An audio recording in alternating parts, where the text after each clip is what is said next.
మీన రాశి వారికి ఈ వారం చాలా అనుకూలంగానే ఉంది. సప్తమాధిపతి చతుర్థాధిపతి బుధుడు భాగ్యంలో ఉన్నారు. ద్వితీయ భాగ్యాధిపతి అయిన కుజుడు దశమంలో ఉన్నారు. కెరీర్ పరంగా అవి చాలా అనుకూలంగా ఉంటుంది. ఉద్యోగ ప్రయత్నాలు ఎవరైతే చేస్తున్నారో మంచి అవకాశాలు కలిసి వస్తాయి. వ్యాపారం మునుపటి కంటే వీళ్ళు బాగుంటుంది. వీరికి ఏలినాటి నడుస్తుంది. జన్మరాశిలో స్థితి అంత అనుకూలంగా లేదు, కానీ ద్వితీయ స్థానం బాగుంది, సప్తమాధిపతి బాగుంది, వీళ్ళకి పంచమాధిపతి బాగుంది. కాబట్టి సంతానపరంగా వ్యాపారపరంగా మంచి అవకాశాలు కలిసి వస్తాయి. రాబడి బాగుంటుంది. కష్టం తగిన ప్రతిఫలం ఉంటుంది. మీరు ఎంత కష్టపడతారో అంత ఫలితం ఉంటుంది. ఇక్కడ 10% కష్టపడితే 10% రిజల్ట్స్ ఉంటుంది. 100%కి 100 ఉంటుంది. మీరు 100కి 100 పాళ్ళు కష్టపడాలి, ఎదగాలి అనే భావంతో ఉంటారు. సోదరి మధ్య సఖ్యత అంతగా ఉండదు. ఏదైనా సరే మీ కష్టార్జితంలో మనం వెళ్ళాలి, 10 మందికి ఉపయోగపడాలి, ఎవరు ఏమనుకున్నా సరే భగవత్ సంకల్పంతో మనం ముందుకు వెళ్ళాలి అనే భావంతో ఉంటారు. ఖర్చులు కూడా నియంత్రించుకునే వ్యవహార శైలిలో ఉంటారు. సాధ్యమైనంత వరకు ఖర్చులు తగ్గించండి. రాబడి బాగున్నప్పుడు దాన్ని సేవింగ్స్ చేయడం అనేది చెప్పదగిన సూచన. అదేవిధంగా సాఫ్ట్వేర్ రంగం కావచ్చు, రియల్ ఎస్టేట్ రంగం కావచ్చు, ఆధ్యాత్మిక రంగంలో కావచ్చు, పూజా స్టోర్కి సంబంధించిన వ్యవహారాలు కావచ్చు, చిరుస్థాయి వ్యాపారస్తులకు, కూరగాయల వ్యాపారస్తులకు, పూల వ్యాపారస్తులకు, కాస్మెటిక్స్, బ్యూటీషియన్స్, టెక్నీషియన్, ముఖ్యంగా సినీ కళారంగాల వారికి కాలం అనుకూలంగా ఉంది. వచ్చిన అవకాశాలని చేజార్చకుండా చేయడం అనేది చెప్పదగినది. వచ్చిన ప్రతి పనిని దైవానుకూలంగా తీసుకుని ముందుకు వెళ్ళడం చెప్పదగినది. కోర్టు వ్యవహారాలు సానుకూలపడతాయి. రావాల్సిన బెనిఫిట్స్ ఏవైతే ఉన్నాయో మీకు వచ్చే విధంగా గ్రహగతులు గోచరిస్తుంది. అదేవిధంగా లాభాధిపతి వ్యయాధిపతి అయిన శని జన్మరాశిలో అంత అనుకూలంగా లేదు వీరికి. అష్టకవర్గులోను సర్వాష్టకవర్గులోను. అయితే దైవబలం వల్ల కొన్ని పనులు పూర్తి చేయగలుగుతారు. నూతన గృహం కొనాలనే మీ కళ ఏదైతే ఉందో అది నెరవేరుతుంది. వాహన యోగం ఉంది. ఆరోగ్యరీత్యా కూడా ఎటువంటి ఇబ్బందులు ఏమి ఉండవు. చిన్న చిన్న ఇబ్బందులు ఉంటే అవి తొలగిపోతాయి.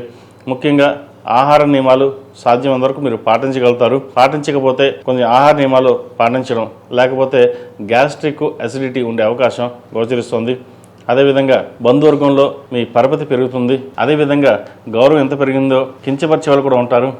ఎవరు ఎన్ని ప్రయత్నాలు చేసినా అది విఫలం అవుతాయి. మీకంటూ స్థానాన్ని గట్టిగా సంపాదించుకోగలుగుతారు. ఈ రాశిలో మించిన విద్యార్థులకు కాలం అనుకూలంగా ఉంది. వచ్చిన అవకాశాలని ఉపయోగించుకోండి. ఈ వారం ఏదైనా నిర్ణయాలు తీసుకునేటప్పుడు పెద్దవాళ్ళ సలహాలు సూచనలు తీసుకుని ముందుకు వెళ్ళండి. సొంత నిర్ణయాలు పనికిరావు. ముఖ్యంగా విదేశీ సంబంధించిన వ్యవహారాలు కాస్త నత్తడకు పడతాయి. విదేశాలు వెళ్ళాలనుకున్నప్పుడు ఏదో విధంగా అడ్డంకి పడడం, కొరి పడడం ఉంటుంది. విదేశాల్లో ఉన్న వాళ్ళకి మటుకి చాలా అనుకూలంగా ఉంది. ఈ రాష్ట్రంలో మించిన స్త్రీలకు వృత్తి ఉద్యోగాల పరంగా సానుకూల పరిస్థితులు గోచరిస్తుంది. రావాల్సిన బెనిఫిట్స్ చక్కగా వచ్చే అవకాశం ఉంది. వ్యాపార రీత్యా కూడా సానుకూలంగా ఉంది. ఉద్యోగంలో ప్రమోషన్ కావచ్చు, ట్రాన్స్ఫర్ కావచ్చు ఉండే అవకాశం గోచరిస్తుంది. ప్రభుత్వ సంస్థలు ఉన్న వారికి అనుకూలంగా ఉంటుంది. రాజకీయ రంగంలో వారికి ఈ వారం చాలా అనుకూలంగా అని చెప్పొచ్చు. చేసే ప్రతి పనిలోనూ కష్టం కనిపిస్తుంది. 10 మంది మెచ్చుకోలుగా వ్యవహరించే విధంగా మీ జీవన శైలి అనేది ఏర్పడుతుంది. మొత్తం మీద గడిచిన కొన్ని వారాల కంటే ఈ వారం కొంతవరకు ఈ మీన రాశి వారికి బాగుందని చెప్పవచ్చు. ఈ మీన రాశి వారు ప్రతిరోజు ప్రతినిత్యం దక్షిణామూర్తి స్తోత్రాన్ని, అదేవిధంగా శని స్తోత్రాన్ని పండించడం చెప్పదగినది. కుదిరితే అఘోర పాశుపత హోమం చేయించండి. అదేవిధంగా వివాహం కాని వారికి వివాహ ప్రయత్నాలు ప్రారంభించవచ్చు. అయితే ప్రస్తుతం మూడం కాబట్టి మూడాల సంబంధం చూడొద్దని చెప్పి కొంతమంది అంటారు, కొంతమంది చూడొచ్చు. వచ్చిన సంబంధాన్ని వదులుకోకుండా అన్నీ చూసుకున్న తర్వాత మూడాలు అయ్యాక ముహూర్తాలు పెట్టుకోవడం చెప్పదగిన సూచన.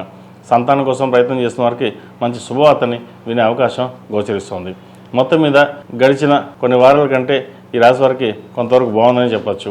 మీన రాశి వారు ప్రతిరోజు ప్రతినిత్యం అష్టములుగా తల్లితోటి దీపారాధన చేయడం చెప్పదగిన సూచన.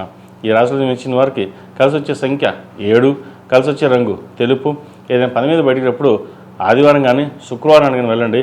మంచి ఫలితాలు సంప్రాప్తిస్తాయి. మేషం నుండి మీనం వరకు ఉన్నటువంటి రాశి ఫలితాలు నా పరిజ్ఞానం సహకరించే మేరకు ఈ వారం రాశి ఫలితాలను తెలియజేశాను. సర్వే జన సుఖినో భవంతు, లోక సంస్థ సుఖినో భవంతు. ఓం శాంతి శాంతి శాంతి. ఈ పూజా స్టోర్.in పసుపు కుంకుమ నుంచి దేవతా విగ్రహాల దాకా అన్ని రకాల పూజలు, వ్రతాలు, వివాహం, గృహప్రవేశం, హోమాది శుభకార్యాలకు కావలసిన పూజా సామాగ్రి అంతా ఒక్క క్లిక్ తో మీ ఇంటి వద్దకే. నేడే ఆర్డర్ చేయండి మీ ఈ పూజా స్టోర్.in లో. One stop for all puja needs.